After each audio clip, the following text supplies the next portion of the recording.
Parliament ఎన్నికల ముందు corporation chairman ప్రకటించిన తెలంగాణ ప్రభుత్వం ఇప్పటివరకు జీవోలు విడుదల చేయలేదు. జీవో కోసం చైర్మన్ పదవులు పొందిన నేతలు పడిగాపులు కాస్తున్నారు. 2 నెలలుగా ఎలక్షన్ కోడ్ అంటూ దాటివేస్తూ వచ్చిన ప్రభుత్వ పెద్దలు కోడ్ ముగిసినప్పటికీ జీవోలు విడుదల చేయకపోవడంతో ఏదో జరుగుతుందనే ఆందోళన నేతల్లో కలుగుతోంది. జీవోలు ఆగిపోవటానికి కారణమేంటి? దీని వెనక ఎవరి హస్తం ఉంది? జీవోలు ఎప్పుడు వస్తాయనే అంశంపై ఉత్కంఠ నెలకొంది. 10 ఏళ్ల తర్వాత తెలంగాణలో కాంగ్రెస్ ప్రభుత్వం ఏర్పాటు కావడంతో చాలా మంది నేతలు పదవుల కోసం ఆశగా ఎదురు చూస్తున్నారు. పార్లమెంట్ ఎన్నికల కోడ్కు 2 రోజుల ముందు 37 మంది కార్పొరేషన్ చైర్మన్లను ప్రభుత్వం నియమించింది. అయితే జీవోలను మాత్రం ఇవ్వలేదు. ఎలక్షన్ కోడ్ ఉందని ముగియగానే ఛార్జ్ తీసుకోవచ్చని ప్రకటించారు.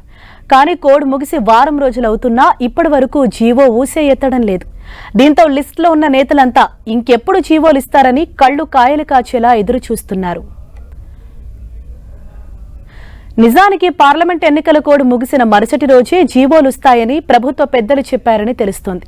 కానీ కోడ్ ముగిసి వారం అవుతున్నా జీవోలకు మోక్షం లభించటం లేదు. దీంతో చాలా మంది నేతలు హైరాణ పడుతున్నారు.